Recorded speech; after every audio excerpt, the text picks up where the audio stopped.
Prezados amigos, fiéis seguidores do canal Professor Rico Guimarães, o canal que contribui com o processo de desalienação popular. Flávio Bolsonaro, preso ou livre? O que você acha? Nós tivemos aí nesta semana uma notícia muito ruim, da mudança do processo do Flávio Bolsonaro em relação à rachadinha na LERJ, da primeira para a segunda instância, promovida pela terceira Câmara Criminal do Tribunal de Justiça do Estado do Rio de Janeiro, e com isso ficaram algumas questões aí à frente. Eu fiz um vídeo recentemente falando de maneira menos detalhada sobre essa questão, e hoje eu vou detalhar didaticamente o que pode acontecer daqui para frente em relação a esse processo. Antes eu vou pedir para você que já é inscrito no canal para dar um like no vídeo para ajudar na recomendação dele para toda a audiência do YouTube. E você que está chegando agora, assiste o vídeo até o final, e se no final achar que ele merece um like, eu vou ficar imensamente agradecido. Pois bem, a questão toda é a seguinte, a terceira Câmara Criminal do TJRJ,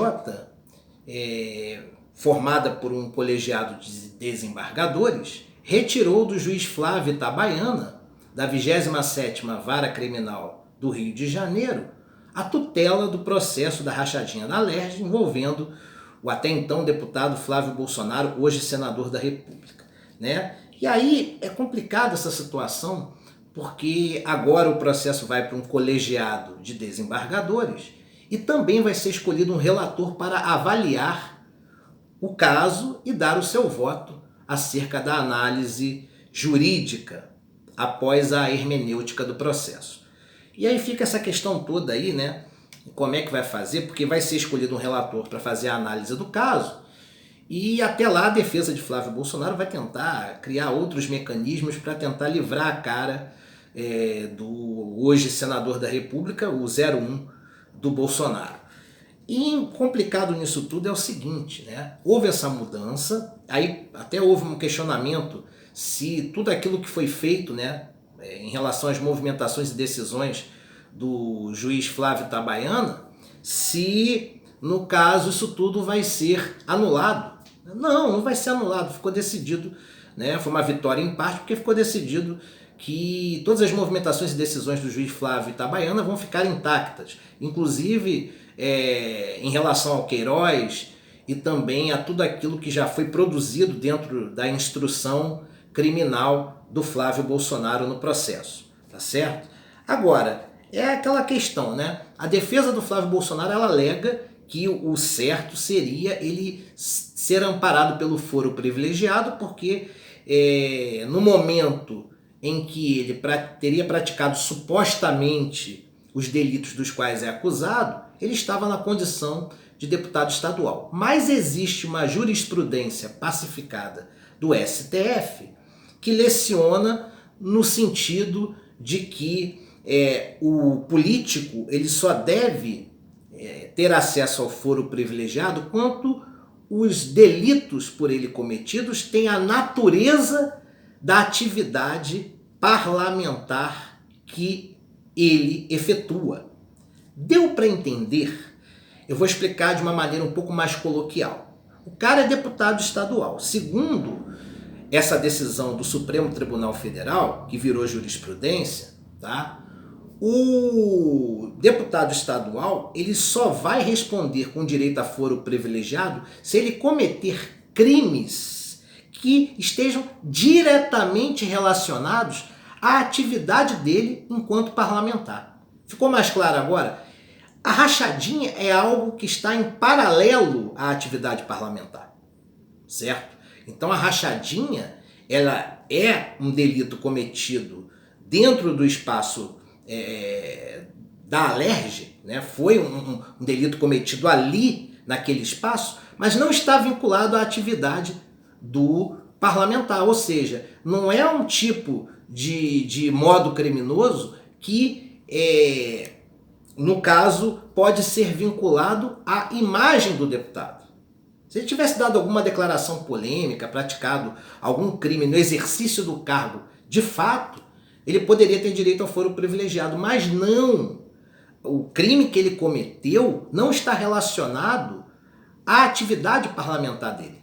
Deu para entender?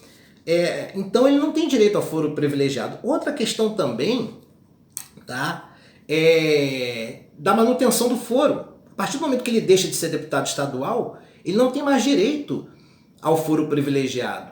E o processo ele se desenrolou, tá? Até depois, quando ele já não tinha mais o mandato de deputado estadual. E aí tem a questão de ser senador. Será que ele não teria direito ao foro privilegiado de senador da República, que é perante ao próprio STF? Não, porque ele, na condição de senador, ele está respondendo o processo em paralelo, mas esse crime não foi cometido durante o mandato dele de senador.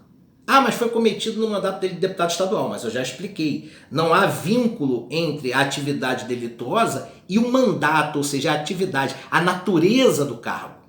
Deu para entender? Então, no caso, a decisão de mudança da instância de um juiz monocrático, que no caso era o Itabaiana, para um colegiado de desembargadores, é inconstitucional, né? Fere a jurisprudência do STF. Ok? Então, para a gente poder fechar essa linha de raciocínio, tá? Um dos que votaram a favor de Flávio é o desembargador Paulo Rangel, que tem próximas relações com a família Bolsonaro. Então ele poderia ser colocado em suspeição. Poderia se questionar a credibilidade dele para atuar num caso, sendo que ele tem ligação com a família Bolsonaro e também tem um apreço ideológico pelo que representa Bolsonaro e seus filhos.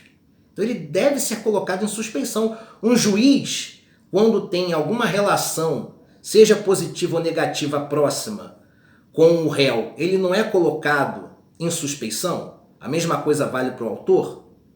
Mesma coisa vale para um desembargador.